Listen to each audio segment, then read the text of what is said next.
எப்போவுமே ஸ்நாக்ஸ்னாலே பஜ்ஜி, சமோசா, போண்டா தானே. இன்றைக்கி டிஃப்ரெண்ட்டாக ஒரு ரெசிபி ட்ரை பண்ணலாமா? ரைஸ் பேப்பரில் சிக்கன் டம்ப்ளிங்ஸ். கேட்கவே ரொம்ப டிஃப்ரெண்ட்டாக இருக்குல்லங்க. அவுட் சைட் கிறிஸ்பியாக, இன்சைட் ஜூஸியாக இருக்க இந்த ரெசிபி செய்கிறதுக்கு தேவையான பொருட்கள் என்னென்னு பார்த்துடலாமா?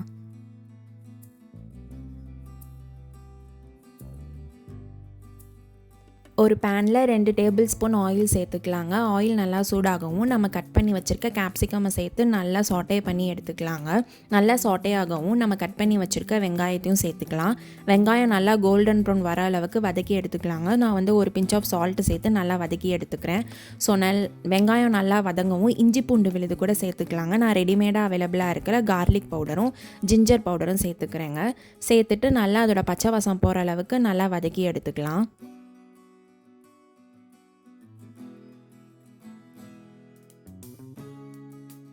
2 மீடியம் சைஸ் பொட்டேட்டோவை பாயில் பண்ணி கட் பண்ணி சேர்த்துக்கலாங்க. சேர்த்துட்டு நல்லா வதக்கிக்கலாம். அதுக்கப்புறம் சிக்கன் பிரெஸ்ட் பீசஸை குக்கரில் 2-3 விசில் விட்டு குட்டி குட்டி பீசஸாக கட் பண்ணி அதையும் சேர்த்துக்கலாங்க. சேர்த்துட்டு இந்த சிக்கன் டம்ப்ளிங்ஸ்க்கு தேவையான நம்ம மசாலா சேர்க்க போகிறோங்க.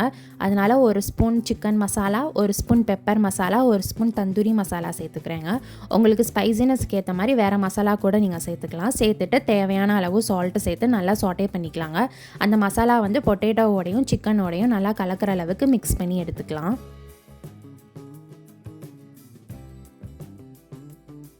மீடியம் ஃப்ளேமில் ஒரு 5 to 10 மினிட்ஸ் குக் பண்ணாலே போதுங்க. ஏற்கனவே நம்ம சிக்கனையும் பொட்டேட்டோவும் பாயில் பண்ணி சேர்த்துருக்கனால ஒரு மீடியம் ஃப்ளேமில் 10 மினிட்ஸ் குக் பண்ணி எடுத்தாலே போதுங்க. சூப்பரான சிக்கன் ஸ்டஃப் வந்து ரெடி ஆயிரும்.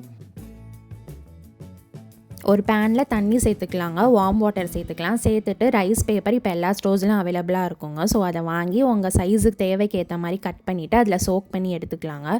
ஸோ நம்ம வார்ம் வாட்டரில் சோக் பண்ணவும் அது ஸ்டிக்கியாக ஒரு மாதிரி டிஷ்யூ பேப்பர் மாதிரி ஆயிரும். அதில் நம்ம ரெடி பண்ணி வச்சுருக்க சிக்கன் டம்ப்ளிங்ஸை வந்து உங்கள் குவான்டிட்டிக்கு ஏற்ற மாதிரி நீங்கள் வந்து ப்ளேஸ் பண்ணிக்கலாம். இப்போ எடிபிள் ரைஸ் பேப்பர்ஸ் எல்லாம் நார்மல் ஆயிடுச்சுங்க. இப்போ எல்லா கடையிலையுமே கிடைக்கிது. நீங்கள் வாங்கி யூஸ் பண்ணிக்கலாம். நம்ம அந்த சிக்கன் ஸ்டஃப்பை ப்ளேஸ் பண்ணிவிட்டு உங்களுக்கு எந்த ஷேப்பில் வேணுமோ அந்த ஷேப்பில் ஏற்ற மாதிரி அந்த சிக்கன் ஸ்டஃப் வெளியில் வராத அளவுக்கு கவர் பண்ணிக்கலாங்க. ஸோ நல்லா சீல் பண்ணிக்கலாம் எல்லா சைட்ஸ்லையும்.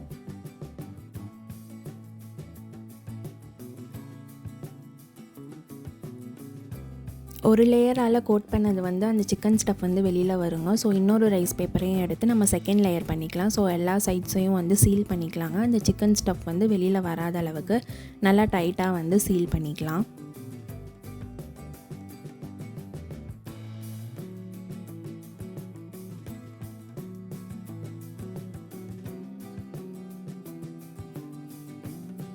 ரைஸ் பேப்பரில் கவர் பண்ணதுக்கப்புறம் நான் ஒயிட் சீசம் சீட்ஸால் சீசனிங் பண்ணிக்கிறேங்க. உங்கள்கிட்ட வெள்ளை எள் இல்லாட்டி கருப்பு எள் இருந்தால் கூட அதை கூட யூஸ் பண்ணிக்கலாம். ஸோ உங்களுக்கு எத்தனை நம்பர் ஆஃப் டம்ப்ளிங்ஸ் வேணுமோ அத்தனையும் நீங்கள் ப்ரிப்பேர் பண்ணி எடுத்து வச்சுக்கலாங்க.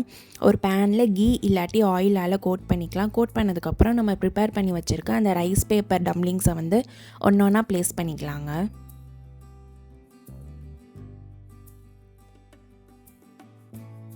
ஷீட்ஸ் எல்லாம் நல்லா ஆயிலால் கோட் பண்ணிக்கலாங்க. கோட் பண்ணிவிட்டு நல்லா டில்ட் பண்ணி ரோஸ்ட் பண்ணாலே போதுங்க. சூப்பராக ரெடி ஆகிடும். அதோட 2 சைட்ஸும் ஈக்குவலாக வந்து நல்லா ஃபுல்லாக ரோஸ்ட் ஆகணும். ஸோ அந்த அளவுக்கு நல்லா டில்ட் பண்ணி ரோஸ்ட் பண்ணி எடுத்துக்கலாம்.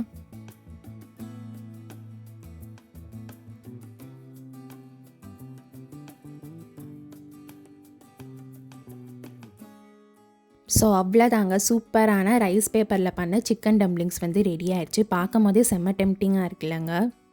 இந்த ரெசிப்பியை நீங்கள் வந்து டவாவில் ஃப்ரை பண்ணுற மாதிரி ஏர் ஃப்ரையரில் கூட நீங்கள் ஃப்ரை பண்ணி சாப்பிட்லாங்க. இதோட டொமேட்டோ சாஸோ சோயா சாஸோ வச்சு சாப்பிட்டிங்கன்னா செம்ம சூப்பர் காம்போவாக இருக்குங்க. கண்டிப்பாக ட்ரை பண்ணி பாருங்கள். இந்த சிக்கன் டம்ப்ளிங் செய்கிறதுக்கு மாவே யூஸ் பண்ணலங்க. ஜஸ்ட்டு ரைஸ் பேப்பர் இருந்தாலே போதும். ஸோ அவுட் சைட் ரொம்ப கிளாஸ் கிறிஸ்பியாக, இன்சைட் ஜூஸி சிக்கனாக இருக்கிற இந்த ரெசிப்பியை கண்டிப்பாக ட்ரை பண்ணி பாருங்கள். இந்த மாதிரி சிம்பிள் அண்ட் ஈஸி ரெசிபீஸுக்கு சோறு ரெடியாக யூடியூப் சேனலை சப்ஸ்கிரிப்ஷன் பண்ணி பெல் பட்டனை கிளிக் பண்ணிக்கோங்க.